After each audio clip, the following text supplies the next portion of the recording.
Foundation Transportation Risk Specialist programs for our monthly truck stop webinars. These are presented every second Thursday of the month at 2 p.m. Eastern Standard Time. These webinars are presented as an industry update for informational purposes only. It does not qualify for state CE credit. For you who need state CE credit, those webinars are presented on the first and Thursday of each month, again at 2 p.m. And the current program we have for CE is the ethics and relating, and I'm focusing on ethics as it deals with the marketplace that we deal with and the truckers that we deal with. So that's what we would do for CE credit. If you have any questions during this program, you'll see there's a chat window on the right-hand side of your thing, and we'll attempt to answer them during the program. If we do not have time doing it, then we'll email you the answers later, and if it's appropriate, share your question and your answer with everybody on the webinar.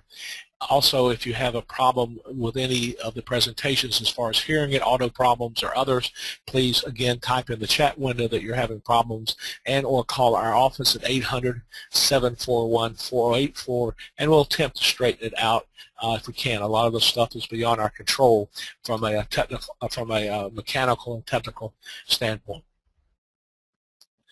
Today we have with us Gina Kesler.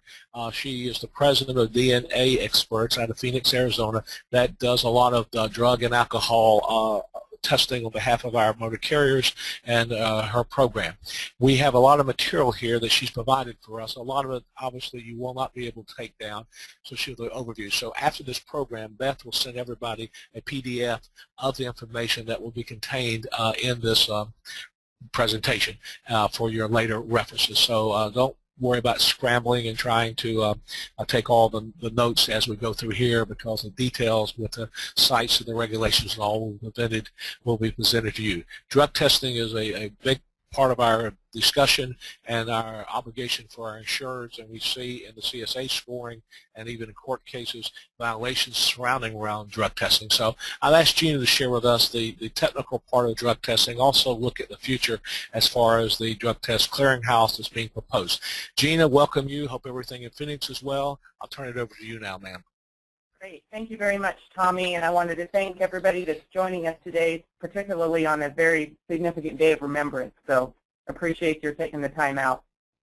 Quickly, just before I start with my discussion today, I do want to make my little legal disclaimer here that this presentation is for educational purposes only. I am not an attorney, and I'm not playing one on television. So I do encourage that anybody that has specific legal questions about the information provided today, that you do seek advice from a professional.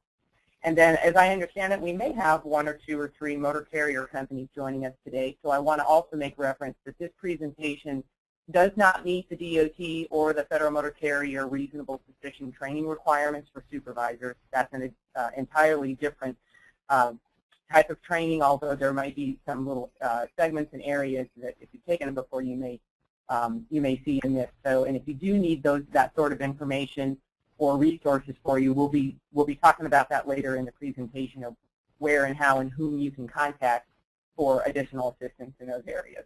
So, as Tommy said, my name is Gina Kesler. I'm the president of DNA Experts. I'll get into a little bit more detail towards the end of the presentation in terms of what exactly our company provides, but in the shortest realm of it, we do provide consultation and program management for both regulated and non-regulated companies that have drug and alcohol programs and other types of programs that touch that across the country. And what we're going to discuss today is at the highest level, because this is a lot of information to digest, is we're going to talk about the federal regulations that are associated specifically with the Federal Motor Carrier Safety Administration drug and alcohol programs. We're also going to talk about the who and what types of things are required in order to comply with these regulations, the kinds of risks that are associated if you don't comply or your clients don't comply, and then obviously some resources that will be available for you and resources available for your member clients and your client businesses to help minimize, audits, eliminate fines, and hopefully prevent out-of-service orders, because none of us like those. To get started, I just want to kind of touch briefly on the regulations overview. The 49th Code of Federal Regulations, and some of you may be familiar with this, and maybe some of you aren't, but what we call it is 49 CFR Part 40, is a 101-page regulatory document that specifically defines the procedures for transportation workplace drug and alcohol testing programs. This particular regulation is written and managed by a federal agency known as the Office on Drug and Alcohol Policy, or ODASP, and they are a very small regulating agency of only about 4 full-time employees that report directly to the federal level of Health and Human Services. Now, they are the overarching regulating agency for Part 40 that all transportation modalities are required to comply with, even though each of the individual transportation modalities have their own independent regulations written specific around their drug and alcohol testing program. They still must abide by what Part 40 says. So when I say other modalities, there's 6 modalities that currently roll up under Part 40, such as Federal Aviation, the Federal Transit Authority, Pipeline and Hazardous Materials Safety Administration, the U.S. Coast Guard, the Federal Railroad Administration, and what we're focused on today specifically, which is the Federal Motor Carrier Safety Administration. And the FMCSA for short, is comprised for carriers and commercial drivers that hold an active CDL. As you may know, if you look at all of those modalities, the FMCSA specifically is the largest public transportation modality, employing just about 8 million active CDL holders.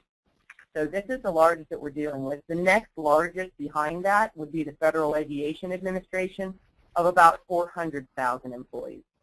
So it's a huge disparity and a huge difference in terms of the active number of employees. So FMCSA, as you're probably aware of, or maybe heard through the grapevine, is about to go through some fundamental and huge changes in regulation just because of its size and some of the changes that are happening across the country that's necessitating these regulatory changes. A little more specifically about commercial motor vehicles, the CMV, what we're talking about is a motor vehicle or a combination of motor vehicles that are used in the commerce to transport passengers or property. And what the following are the requirements that would have to be in place in order for that driver or that trucking company to fall under the Federal Drug and Alcohol Testing Program and procedures. So, such as a gross vehicle weight rated of 26,001 pounds or more, that's inclusive of a towed unit with a gross vehicle weight rating of more than 10,000 pounds, or a gross vehicle weight rated of 26,001 or more pounds as a single solitary truck. You're also required to follow the Federal Drug Testing Program if you have a vehicle that transports 16 or more passengers. That includes the driver, so that would be inclusive of the driver, and or any size vehicle that transports hazardous materials that require a placard. So these are the main areas that when I'm talking to clients, I have to sort of uncover to determine whether or not they really do fall under the federal drug testing requirements or they don't. So one or a multiple of these items must occur in order for them to comply, and it's also required then for them to comply for Part 382. So examples of that might look like specifically passenger vehicles, any of these that you see here. So some of our clients have a large non-DOT employee base, but the majority of the reason why we were able to earn their business is because they uncovered that they had a small transportation base, such as assisted living or daycares, that utilize these transportation buses and they hauled people of 16 or more passengers, and they were out of compliance by FMCSA in its entirety, just out of not knowing. So when you're talking to your clients and some of your individual larger companies that may not necessarily follow the same, transportation model as a lot of the other trucking companies, keep in mind that some of these areas where they may be transporting groups of people, as we find this can be the case where they're out of compliance. As far as hauling goods, owner-operators are included in this. Interstate, intrastate, small fleet, everything that you see here, as well as any size vehicle that does haul hazardous materials that does require a placard. Those are just examples, more examples visually for you to know that these are going to fall under FMCSA drug and alcohol guidelines. So there's a whole host of requirements built into the regulations, but these are the main ones I discuss with my clients as we're kind of training them on how to become good program managers of their own program in tandem with us. And so these are the key areas that you really should know and keep in the back of your head when you're speaking with your clients that have transportation needs. So the motor carrier requirements do say that you must have a written policy specific for federal motor carrier. It does not look the same as a company authority policy. So there's a big difference, and they really should have two full and separate policies. One person will be named as the designated employer representative, and this is the person that's considered by a DOT auditor to be the go-to person around the drug and alcohol program management. You must have the regulations on file, both Part 40 and Part 382. You must have pre-employment tests on file, both the custody and control form as well as the actual MRO report must stay in your qualified driver files or your client's qualified driver files at all times. And they have to have these in before they can actually get behind the wheel and start performing a safety sensitive. They must have custody and control, federal custody and control forms, and they're getting auditors are getting a little more sticky on this as well in terms of what's pre-printed on these forms, and we're starting to see a little bit more fine around what is printed on there, who they belong to, and that sort of thing. It also requires that an organization remove their covered employees. So removal of covered employees might be from a positive drug test, a positive alcohol test, or if they fall in that sort of in-between phase with their alcohol test where they're not deemed positive, but they blew right in between the .020 to .039, it requires them to be pulled off for 8 hours. All of their CDL drivers that fall under Part 382 are required to be in a random pool. So for your individual clients that might be owner-operator only, they have to follow the same regulations as your super big, large trucking company. They don't get a pass on any of this. So if they're owner-operator, they're required to be in an FMCSA random pool. They're required to have a pre-employment test on file before they start driving and logging hours. And that's where consortiums come into play, and we'll talk about that here in a little bit. Every employee should have some kind of an education, whether it's a pamphlet or it's emailed or something that the employer is providing. And then it is a requirement to have a level of certification for at least one supervisor that manages DOT-covered employees or drivers to be trained on the signs and symptoms of drugs, signs and symptoms of alcohol, and reasonable suspicion confrontation, a minimum of 2 hours for that training.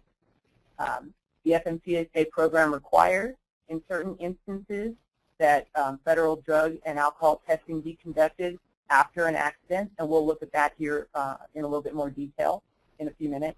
It also does require that if one of your drivers does test positive for drugs and or alcohol, that they go through what we call a substance abuse professional, which is a certified counselor of sorts that provides a process by which they go through for assumingly getting help for their problem, if that's the case, but they must complete a SAP program in order before they can return to duty to take their test according to the SAP's letter of recommendation, and then to be able to get their CDL license back and be able to drive.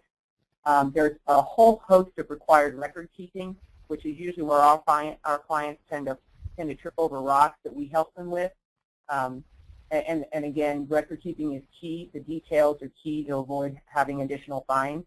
And then the previous employer check. Within that first 30 days of hiring a driver, it's the employer's responsibility that they make sure that they solicit previous employers that driver worked for. If they work for DOT under a DOT mode, that they get any drug and alcohol history from those previous employers, and that must be in their files. So that's a mouthful. So I'm going to move into just some of the areas of testing types. Now, I didn't segregate this according to drug versus alcohol in the slide, but I'm going to talk about a little bit of the differences here. So these are the testing types that are required to be conducted under federal drug testing and alcohol testing, and these are the only ones that are allowed. There's a couple of outsider things, but for the most part, this is what you guys need to be aware of that your clients have to be doing correctly. So there must be a negative pre-employment test on file before any driver begins driving for an employer. I mentioned post-accident under certain circumstances only. It's not any and all post-accidents. It's not running into a fence or things like that. There's specific areas, and I believe Tommy has a diagram at the end of this presentation that he's going to provide you guys that will make it easier for you to send to your clients. But in general, in our industry, we kind of call it the hearse, the nurse, the ticket, and the tow. So at the highest level, if a driver is in an accident where there is a fatality other than the driver, whether or not the driver is at fault or not, it's a mandated requirement for a drug and an alcohol test to be conducted on a federal form. On the other hand, if somebody's medically carted away for medical purposes off-site and the driver's got a ticket, then it's required to have that driver be tested on a federal drug and alcohol form. Or if during the crash there's at least one vehicle that's been towed and your driver has also been cited or ticketed. So the main thing here on a post-accident to keep in mind, and these are the questions that we're constantly asking our clients when they call our emergency line because they've just had an accident, is has your driver been ticketed? If your driver's been ticketed and there's been a tow away or somebody's been hauled off in an ambulance for medical attention off-site, then we must proceed immediately with a drug and alcohol test on a federal form. But if that driver has not been ticketed, and even if it's under investigation, you cannot go forward with that. It is a finable offense. Some of my companies say, okay, fine, I still want them done. Well, we're not doing that on a federal form then, and we make that very clear to them that that would be a non-DOT drug and alcohol test if they insist on moving forward. So, oops. Yeah. Okay, so other reasons. Reasonable suspicion. We talked about this. It really is a requirement that your supervisors undergo supervisor training that also allows them tools and resources and an understanding of how you approach if you feel somebody's impaired on the job and they're a DOT-covered employee.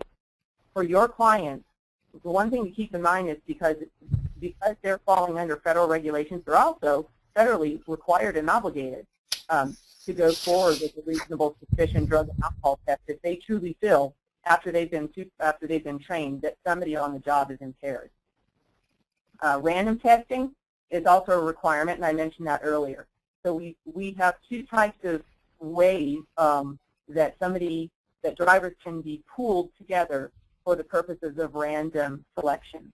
The first one, which is the largest that you'll find across the country, would be a consortium type of pool, and that is typically a group of owner-operators or very small companies with 1, 2, 5, 10 drivers, pretty darn small, that are all pooled together in one larger group for the purposes of random selection at the minimum of a quarterly basis.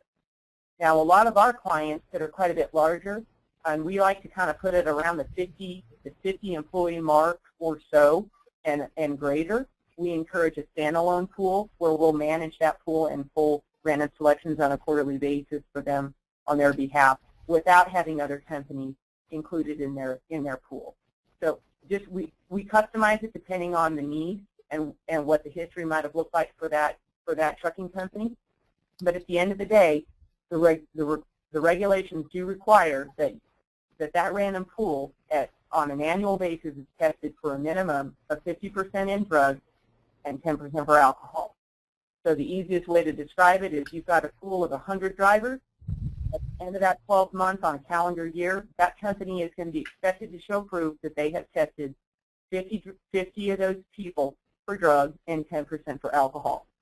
And everybody in the pool has an equal opportunity of being selected each and every time there's a random selection being pulled. Return to duty is another required test that is once a CDL driver has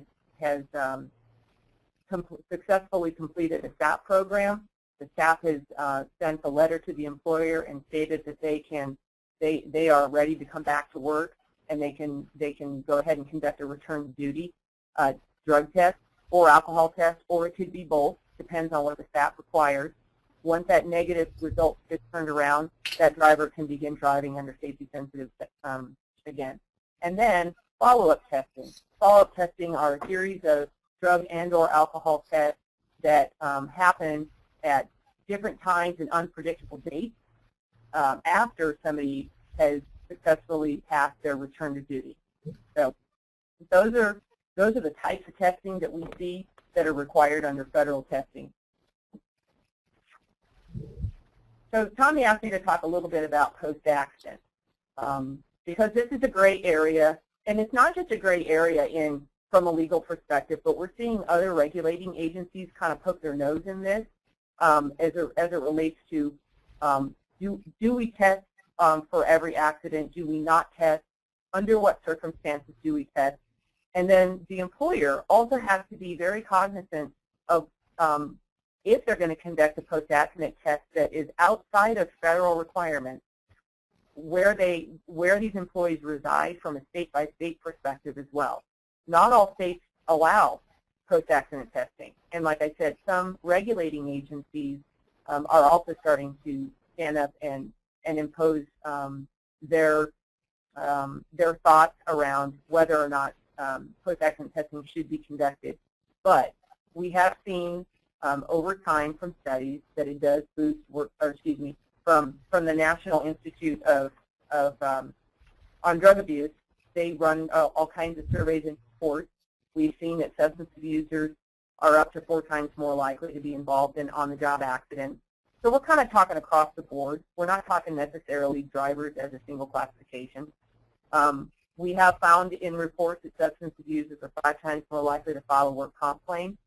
And of course, for some of you in the insurance industry, you know that there are certain states that will permit insurance companies to deny or reduce the work comp benefit.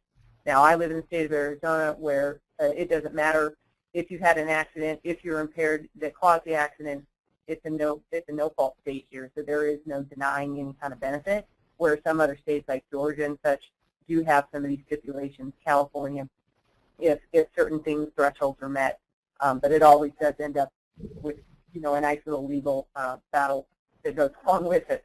So be very careful with this, but this is what we find in surveys over the last 20 years.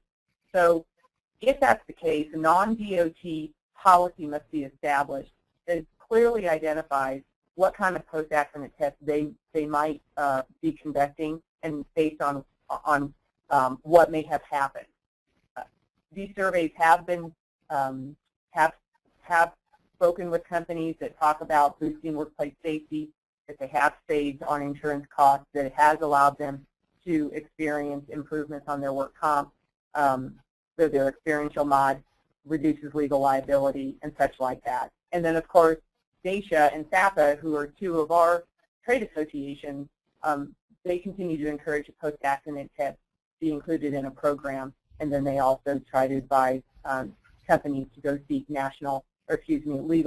legal advice and under these things based on who they are, how they do it, what state they live in, and all of that kind of stuff. So it's really a discussion that is very active in the marketplace today.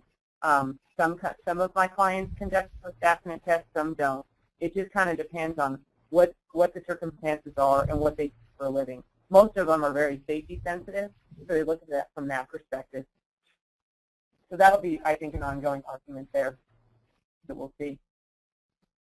So as far as the testing, oops, I went backwards, sorry guys. So as far as the testing on a continued basis for the federal, because we jumped off of that, this is what's required, and it maintains this for now. There's a bunch of debate going on each year about what kind of drugs we should be testing for federal testing, and to date, this is where we're at. So the Substance Abuse and Mental Health Safety Administration is the overarching agency that that certifies our labs that want to play in the DOT space and do lab analysis on urine collection specimens for DOT companies. And they also are the ones that maintain the cutoff levels and manage the type of panel test. So today, what you need to know is that marijuana is still very much part of the 5-panel test for DOT. But please understand, because this can be a myth sometimes out there and people get confused, that when they say cannabinoids or marijuana, this is only the kind of marijuana that would be grown in soil. This does not include the synthetic marijuana that we're hearing news reports on that is actually cooked up in the kitchen. So that kind of drug does not show up on this panel. So be aware of that when you're talking to your clients. It also tests for cocaine and crack cocaine. It tests for a host of amphetamine families, amphetamine and methamphetamine, and you'll see the 3 additional MDMA, MDA, and MDEA, which is a subset group of the amphetamine family that are tested at the confirmation level only. These were recently added in 2010. So they are looking at this on a regular basis in terms of what drugs to add or what drugs to add at the confirmation, at the confirmation level. And then as far as your opiates, this is your heroin, your codeine, and your morphine. So again, when you're talking to your clients, one thing to be clear on or understand, have a high-level understanding, is this does not pick up synthetic opiates. From a prescription standpoint, the Oxycontins, the hydrocodones, hydromorphones, those are all synthetically made, and this particular panel is not going to show that as a positive if the driver is actually impaired using a synthetic opiate. It's only going to be looking at heroin, codeine, and morphine. And then again, PCP is still out there. We don't see a lot of these, but we tend to see a continued, about 1,200 cases continue to pop up on an annual basis from some of the lab analysis, so they've maintained it on the 5-panel drug screen. So given our country is experiencing a pretty dramatic change on a state-by-state basis, it's relative to the legalizing of drugs such as marijuana for different purposes, it was very important that that the ODAPC, or Office on Drug and Alcohol Policy, make specific changes to sections, the medical review officer section in Part 40, that specifically address medical marijuana, just because of so many questions coming forward when it's looking like the federal says it's illegal and the state saying that it's legal to purchase and to use it in small quantities. And so it was necessary for the federal agent, ODAPC, as well as the rest of the modalities to get involved with their position on medical marijuana specifically. So the written guidance that was provided to address this issue in Section 40.151 specifically says to a medical review officer that you are not allowed to verify a test is negative based on information that a physician recommended an employee use a drug listed in Schedule 1 of the Controlled Substance Act. So today, medical marijuana, or any kind of marijuana for that matter, is listed as a Schedule 1 substance. It has not changed. That is federally illegal. The state may legalize it in terms of its usage and its purchase and its sale and its taxation. But the DOT stands very firm and strong when they say that in no way, shape, or form can a medical marijuana card holder test positive and have an MRO verify their drug test as a negative test. That will come back as a positive test, and then they will be required to undergo a SAP process in order to get their CDL license back. So there is no ifs, ands, or buts today. Could this change in the future? Anything's possible. But today, no way. As far as the DOT's position as well, when it came to recreational use, they too put an official position posting on the website that declares that they do not recognize recreational marijuana in its legality to be legal, to be able to be legally used by a DOT-covered employee. So, without a doubt, keep in mind, right now, marijuana is illegal for all your when they're covered under DOT. So, what does the testing process look like? This is, at the highest level, this is what the testing process looks like for DOT covered. And even in a non-DOT situation, you're typically seeing a mirror image of this just because it works. So once an employee has been selected, whether it's pre-employment, they're in a random list or what have you, they're going to go down to either a collection site lab, brick-and-mortar lab, or they're going to interface in some way with a collector that has had the required training that DOT says they have to have in order to collect a sample of urine. They package that up in a proper way, and it gets overnighted to a lab. Now, the lab that it goes to must be certified by the Substance Abuse Mental Health Safety Administration, or SAMHSA. We call them SAMHSA certified labs. So your labs like LabCorp, or Quest, or Alere, or CRL, they all fall under that SAMHSA certified. There's about 40 labs that are certified across the country to be able to process DOT urine specimens. Once they've analyzed that, it's gone through their process, the lab report is sent to the medical review officer for verification. So if that lab report comes back negative for those 5 drugs we talked about earlier, that negative report is turned around from the MRO, the test is complete, and the driver, if it's new hired, can now begin driving.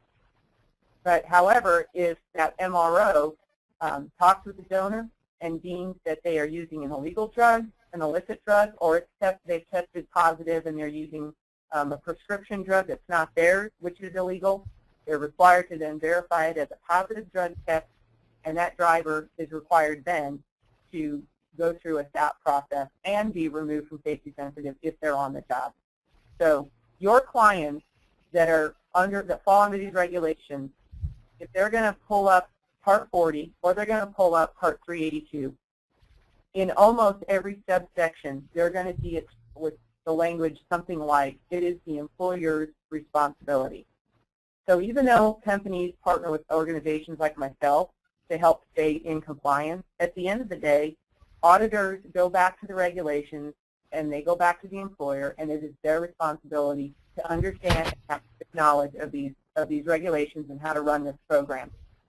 And so from here, when they have a driver that's tested positive and they're on their payroll, they must remove them immediately, because they will look at when that report was reported out by the MRO versus your logbook, and a tremendous fine if they didn't to get them off the road.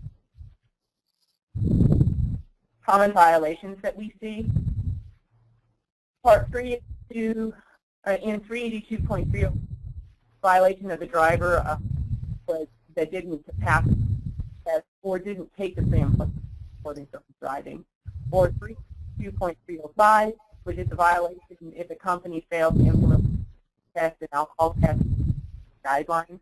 Now, with 2 things, either do it at all, which is all that I find, or gotten themselves into what's a random drug and alcohol program, but whoever that's helping isn't quite meeting the regulations, or they're doing it and they're not following the proper guidelines. So that can be any of those things. 82.603 that requires a supervisor of commercial drivers to receive the drug and alcohol training. Again, it's a finable offense. You have to show proof that you've done it at least once, and they do heavily suggest recurrent training every 12 to 18 months. It's not required, but if an auditor tells your clients we heavily suggest, I suggest they do it. It's just safer. Now, what do these sanctions and fines look like? I mean, they're really all over the board. In some of the more dramatic um, notions. We've seen companies such as a post-accident violation cost them anywhere around the $23,000 mark, because you have to figure they may attach a $2,000 or a $3,000 fine per occurrence, and if they've got several occurrences, it's going to add up. We've seen random testing violations of around $8,500. The pre-employment violation, in other words, they did not get a negative pre-employment test before they started driving, is very commonly set at about $2,000, but I've seen it anywhere from $600 up to $2,700. So it's really up to the discretion of the auditor, and it's also kind of how you conduct your audit. If you've really made a mistake and you're showing good faith to fix it, an auditor might play nice with you. If you're somebody that they keep coming back to, those fines can get heavier and steeper. So there's a variety of different ways that an auditor may stop in or unannounced, or they're going to more likely contact your clients and say, you know, you're up for an audit, and I'm going to send you a list of the items that we're going to audit you on. And oftentimes, it's a variety of things that they're looking at under FMCSA regulations that are above and beyond 382. That typically they're going to have 2 or 4 or 5 items that pertain to the drug and alcohol piece that they're going to come out and audit. So audit preparation is really key, and that's really where your clients benefit. Partnering with organizations such as what we do so that they can have their reporting and everything done on their behalf, and they know that it's accurate, because that's really all we dedicate ourselves to doing. So we can help them prepare for that audit so that hopefully we can get that auditor out the door with as few or no fines at all that doesn't end up getting populated into databases down the road. Some of you may be familiar with the audit suites they've done in the past. In 2012, the investigators removed 287 unsafe bus and truck drivers from the road. Because of new regulations that we're anticipating we're anticipating seeing in the next few months and possibly into next year, many people in my business, we tend to believe that it's likely we'll start to see more audit suites as they continue to beef up their auditor staff under the motor carrier.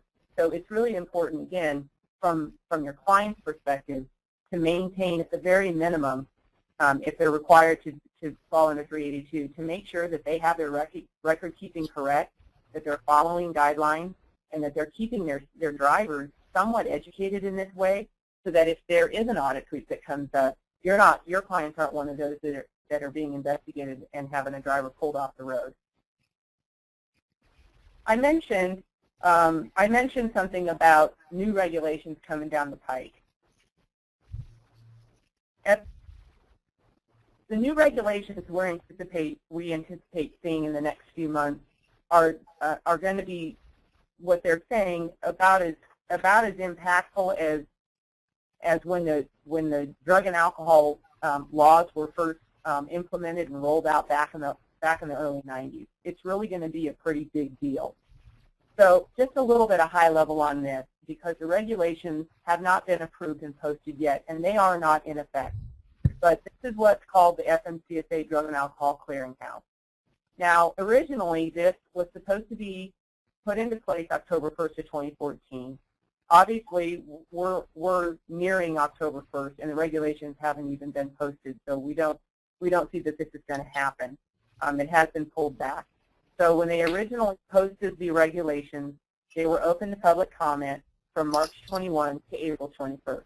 But because there are so many technical situations that have caused so many industries like ourselves to push back on these, and other associations sent in letters to push back on that public comment, they ended up keeping that public comment open for an additional 30 days. So technically, it actually closed just this last May 21st. So it's probably why we haven't seen anything happen as far as rolling out the new regulations. But essentially what it says is it's going to be a national database that contains information about drivers that hold a CDL, and it can be accessed by DOT trucking and bus companies and other types of vendors such as myself. It will contain drug and alcohol information on all licensed CDL drivers in the U.S. It'll be run by U.S. Department of Transportation, or by FMCSA specifically, and the federal government is funding the majority of it. There will be additional funding that comes through fees paid because there will be a requirement for trucking companies and busing companies to access it when they're hiring new CDL drivers. Now, this whole new regulation is just a part of the Moving Ahead for Progress, or the MAP 21 Act that Obama had signed into place July 6th, I believe, of 2012. And so we're all waiting for, with bated breath to see what this looks like at the end of the day. But to be a little bit more clear, when we talk about it's a database that information will start to warehouse for the purposes of pre-employment checks, it's specifically looking for drug and alcohol information that must be reported in by medical review officers and employers for both sets. And it's information such as if a driver has failed a drug and or alcohol test, that must be reported by the MRO, as well as and/or the employing company that tested that driver. It also requires them to input anybody that refuses to submit to drug or alcohol tests. It requires a substance abuse professional to enter information when somebody has completed a SAP process. And then it requires the private third-party labs, like I mentioned before, to report summary information annually so that the FMCSA can then have more visibility into whether or not regulated companies are actually conducting a testing program. So while there's arguments on both sides of the fence around this regulation, at the end of the day, the whole point of the regulation is all around safety. We're really trying to get a better understanding of how we can regulate some of these substance abusers that are going job from job to job under the radar and able to maintain their CDL license, and they're still driving on our public roadways. When I talk about the other side of the fence, obviously it does give the federal government more visibility into organizations as to whether or not they're actually meeting the requirements or even doing a drug testing program, which they should be, obviously, but there's a lot of companies that don't like that. The anticipated violation of these regulations on a per occurrence basis is sitting at around $10,000 per violation. And from an employer standpoint, when they're hiring a new CDL driver, not only are they required to pay for a background check within this database, but they're also required to submit or pay for a partial background check on an annual basis for their existing drivers. So it's going to add additional costs, really, on everybody. So we anticipate we'll see an increase in drug testing costs, MRO fees, and the like, and probably total administration, just because of all the additional information we're now going to be required to have to gravitate to get to put into this system. So that's a little bit on the FMCSA clearinghouse. I didn't want to get into too much detail because God knows what they're going to do with it. So we'll see as it comes down the pipe. And again, like I said, it's supposed to be a big game changer. So for these reasons, for those of you that are talking with your transportation companies, it's really critical that your clients have access to experts that they can partner with for guidance and support around this whole process. Even before these new regulations roll out in the next whatever time they do, there are so many other areas that are required today that they need to be worried about. And we don't expect these trucking companies to know everything about this because we spend each and every day focused on this alone, and there's still more information we're learning every day when it comes to regulation. So companies like myself, we do provide that kind of guidance and support. And this is the type of things that you should be looking for if you're going to look for a vendor like us to partner with or to send to your clients to. So we do focus not just solely on DOT, but companies like us do focus on drug-free workplace programs, and that starts with good, solid knowledge of policy, both state policy and regulation, so that we're not steering our clients in the wrong way. Again, we're not lawyers, but we do know best practices in our business, so we like to start the ball rolling and then encourage our clients to take their policies to their respective lawyers and make sure that all the T's are crossed and the I's are dotted. We do provide supervisor and employee training for both DOT required as well as non-DOT programs specific to drug-free workplace. We provide program management services, and that's the key to partnering with an organization like us, that your program management services are solid around having access to national networks for drug testing and alcohol testing, both brick and mortar, and ideally a national network of on-site mobile drug testing, mobile and alcohol collectors, because those are key people that can help from a DOT perspective, especially after a post-accident. If they can go on site and they can get there within that 2-hour time limit, that can save your client a whole lot of time and energy and fine of trying to explain away why an accident occurred and you could not get the drug and alcohol done within the 2-hour time limit. So on-site on-site collectors can be a real value, even though you spend a little bit of money in the long run. And of course, we offer background screening, and then there's a variety of other alternative testing, such as DNA, that we do provide for criminal court cases and things like that. Now, as far as partnerships go, my company in particular provides a variety of partnerships to do business and to offer these types of value-add services for companies like insurance agents, nonprofits, and other companies that fall in transportation industries where this is a natural value-add and a natural referral for their clients. So things like referral only is at the base level of how we partner with organizations. We do have some companies that come to us where we do a co-branded relationship. We offer discounts for their members or their clients.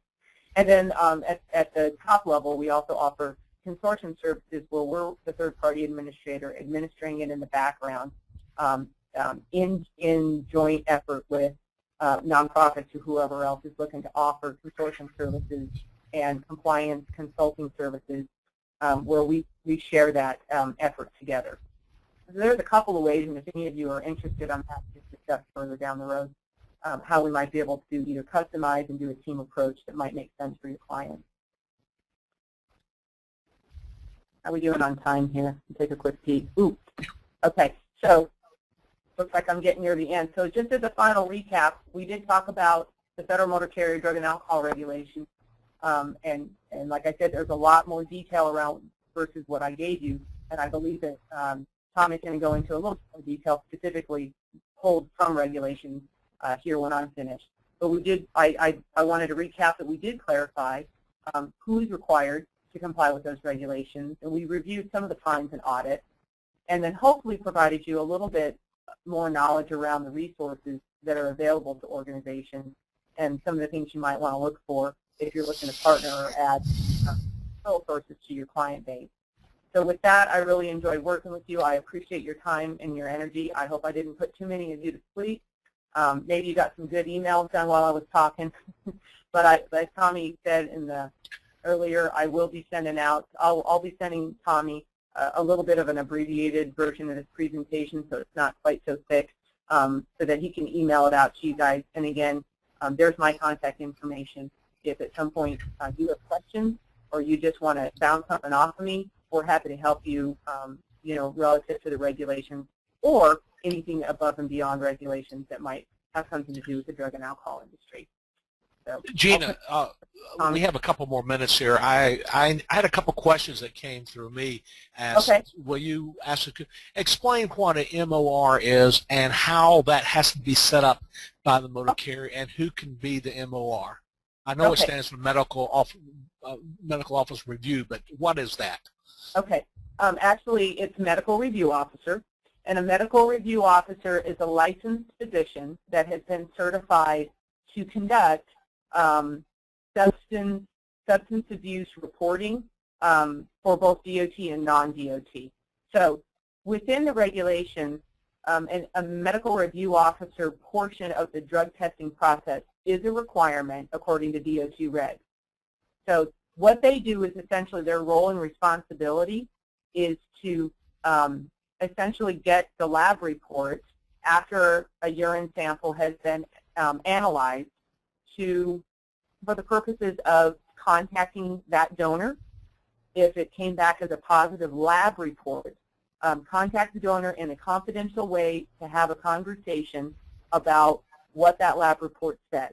Now, just because the lab report comes back as positive from the lab does not mean it's a positive medical review report that's going to pull a CDL driver off. It could be that they legitimately have a prescription for an opiate or a prescription for an amphetamine or something like that, that essentially the MRO is then going to require proof that it is their prescription, they're taking it within the prescribed limits, and that they have a medically valid reason to be on it. So all those things can happen usually within a 3 to 5 business day time frame from the time the MRO receives that report from the lab to make sure that what is turned around is accurate in terms of it being verified by the MRO as a negative report or a positive drug report. All right, in this question, let's be practical, and we're dealing with small motor carriers now about how to set this up. You apply for a job with me, and I have to have you drug tested. I send you down to our lab that we've established, you or other people like yourself, to test you. If that test comes back negative, does that lab send it directly to me or to MOR? Or if it comes back, or the medical review officer, or if it comes back positive, how does that actually happen? How do I know as a potential employer of you that result? So does it have to go through a third party, or can it come directly back to me? So that's a good question. So the required process looks like this. Once the sample's been collected and the lab has analyzed it, the lab report will then be sent to the medical review officer, and that's a requirement. It's the MRO that actually is going to report that report out to somebody. So, in other words, say for instance, let me use an example of what might be the most common occupational and health location across the country, like a Concentra. So if an employer says, okay, I got to send a new hire down to Concentra, and they call ahead and say, I'm sending down a DOT driver, I need a pre-employment test on this person. Concentra's collector is going to collect the sample, they're going to send it to the lab, and then it's going to come back. The lab report's going to go back to the medical review officer that's most likely contractually doing business with Concentra. That's typically how it's done, unless they're using a company like myself, where we have our own MROs that we contract with. But nonetheless, the MRO is then going to release those reports typically back to Concentra, and Concentra is then going to forward it off to the employer. Same scenario for me as well. If one of our clients calls me and says we have a new hire, and they could be all over the country, they're going to have their own set of reports. I will have already had them set up with a brick and mortar, like a LabCorp request. They're going to send them down. They're going to pee in a cup, and that lab report is then going to get sent to my medical review officer for review. And then once they've released it to me, then my system automatically forwards it out to the employer. I'm sorry. So the medical review officer is not somebody the motor carrier has to choose, but somebody that typically the lab or the source of who's doing their testing puts in place for them. Well, yes and no. So, and this is why I say this. The actual answer is the regulations are going to go back to the employer and say, look, if you screw up by hiring an MRO that let their certification lapse or they did something wrong, it's on you. So technically speaking, the employer needs to know and make sure that when they hire a lab, it's a certified lab by SAMHSA that can conduct DOT specimen analysis. They also have to know that the MRO they're using has a certification to be an MRO and a certain amount of continued education as part of that. Now, that said, companies like myself, companies like a Concentra, are going to have those relationships already wrapped up on behalf of the employer to hopefully ensure that all the compliance, the regulatory compliance, is being met. But just keep in mind, for your client's sake, that it's going to come back to the employer as their responsibility, and they're the ones that are going to eat the fine or get the fine if one of those vendors makes a mistake. And that's the really kind of yucky part about this. I can have a collector make a complete mistake on a drug test during the collection process. And I hold my collector and I can put them through recurrent training and make sure they never do it again. But if my client during an audit has an auditor that says, this test is messed up, and it doesn't really matter why or who did it, it's on you, and we're going to fine you for it. That's kind of the downside to the way the regulations are written. It really does fall back on the employer. Realistically, what kind of time frame turnaround, if I sent you down, when would I expect the results back? Sure.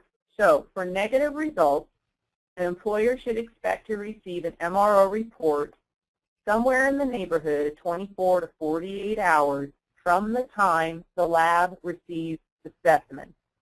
So 9 times out of 10, you have to expect that when they go collect, that specimen is going to get shipped overnight to the lab where they'll receive it the next morning for processing. And if you've got a really good MRO that's on the ball and isn't completely overwhelmed with, paperwork, you really should see your negative report turn around within the next day. For positive report results, that's a slightly different process. When a positive, when a urine sample is tested positive at the lab for the initial testing, it's going to get sent through a second level of confirmation testing, which takes longer. So that can take about 2 to 4 additional business days just at the lab while they continue to test it, not once, but they test it twice to make sure that what they saw the first time is in fact what they see the second time under confirmation. So once that lab report is then released to the medical review officer, their medical review officer is then required to make three attempts to contact the donor within the first 24 hours that they've received the lab report from the lab. And then it's really up to the lab, to the donor or the employee. If they don't make contact the first 2 or 3 times, that they get in contact with the MRO. I believe it's a 5 business day. If the employee has not had contact with the MRO within 5 business days of the first initial contact made by the MRO by regulations is required to turn around a verified positive test, even if that driver may have had a legitimate prescription. So it's really important that the employer, and oftentimes what will happen is the MRO will reach out to me within a couple of days and ask for some assistance. And at that point, I'll contact my DER and simply say, we got to get this guy, talking to the doctor. Can you help out? And usually they'll put a call into the employee, and the employee will then call the MRO. The MRO has to send whatever the employee has to send whatever the MRO is asking or requiring in terms of documentation to show proof that if they have a prescription, that it's theirs. So that process, the positive process, can take anywhere from 4 to 7 business days and of to course, get that report turned around. Of course, the bottom line is our insurers cannot put them, our motor carriers cannot put them behind the wheel until those results get back to their hands, which you're talking about a delay at least 24 hours, if not longer. With the driver shortages, that becomes a problem too. Anyway, Absolutely. you have convinced me that, that this is awful complicated. And Gina, we really appreciate you sharing this information with us. We'll have you back later with more detail, particularly as the federal government moves forward in this area, and there's a lot of stuff here. For you who are attending this, I have included in the presentation, we'll email this to the actual regs itself that came off of the web pages that you can share with your insureds in this area about who needs requirement, and cite those web pages. Also have on the federal FMCSA web pages, there is abilities to ask questions come for the FMCSA. If you're not familiar with the FMCSA web page, you all are very familiar with SAFER. If you look on SAFER, the middle column on the bottom, which starts with snapshot, the column on the right-hand side of that, the top item is FMCSA website, and that will lead you to all this information that we have here. And it's important here to talk about these things, and does your motor carrier meet these requirements? People like Gina will help you do this and will help you walk through this stuff, because it can cost you money, not only from the fines that she relate to, but I worry also, as you know, about auto liability. When a crash happens and we have not properly screened that driver, or the crash involved drugs, or there's a pre-employment random testing that hasn't been done right, this items might come up in court cases, particularly if there's any drug implications involving the crash, which could cost you money. And then also, how does you have small pools? You're going to have to help your insured set up some kind of pool if they have less, as Gina said, than 50 employees, which is very typical of the risk you write. So you need to have them in some kind of consortium or pool so that those things could be managed on your behalf, or on, excuse me, on your motor carrier's behalf and not yourself. That's extremely important. The post-crash drug testing requirements, again, I give you on the following page to line out what those are and set out what has to be done in those areas. And to that end, the post-crash, the inspections here. Does the plaintiff's attorney know about these requirements? Yes, because if you pull up the crashes, it shows if your insured has been cited with something. Do you think they asked for the results of this test? Yes. If not done, there could be a problem. If your insured did not retain these records, there could be a problem. As Gina said, the requirement says you have to test them post-crashes in 2 hours, and if you don't do it in 2 hours, then you have to explain why it took longer, and you have to absolutely do it in 8 hours, which creates a problem, particularly a smaller trucker who might have a truck in a geographical location that they don't have the testing lab set up or abilities set up. So they need to come involved in those things. Gina also brought something very important to us, that the post-crash that is not required by the FMCSA. If it's required, it must be done. But if it's not required, do you do it? What she has pointed out here is that you have to have a separate policy to post-crash, to drug test post-crash if it's not required by the FMCSA, and follow those. It's not an FMCSA required post-crash. It's an individual motor carrier's requirement for post-crashes, and that needs to be tested or set up separately here.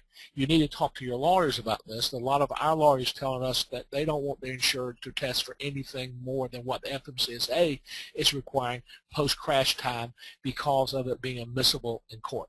And to that end, I give you the post-crash regulations on this last page. Anyway, that's a power-packed hour. We hope you who were a part of it that got information you needed. You do need to seek help out of people like Gina or other companies that might be closer to you so you can refer them to your insurers. I think a part of dealing with the motor carrier beyond, as you know, I believe, delivering the policy, you need to leave other help service to them. This kind of information will help you be a better service to your insureds, the motor carriers who have a complicated life, and the smaller ones looking for their insurance provider to help them walk through these things. And to have a solid program in place also helps us from a liability case down the line in case a crash does happen, have our insureds met all these requirements, both the driver selection, screening, random, and post-crash. To that end, this is the end of our truck stop. We have another program next October 9th, 2014 at 2 p.m. That subject I'm working on now. Beth will send out information concerning that. Gina, again, we thank you for everybody who participated in this. We thank you. And to that, we're out of here.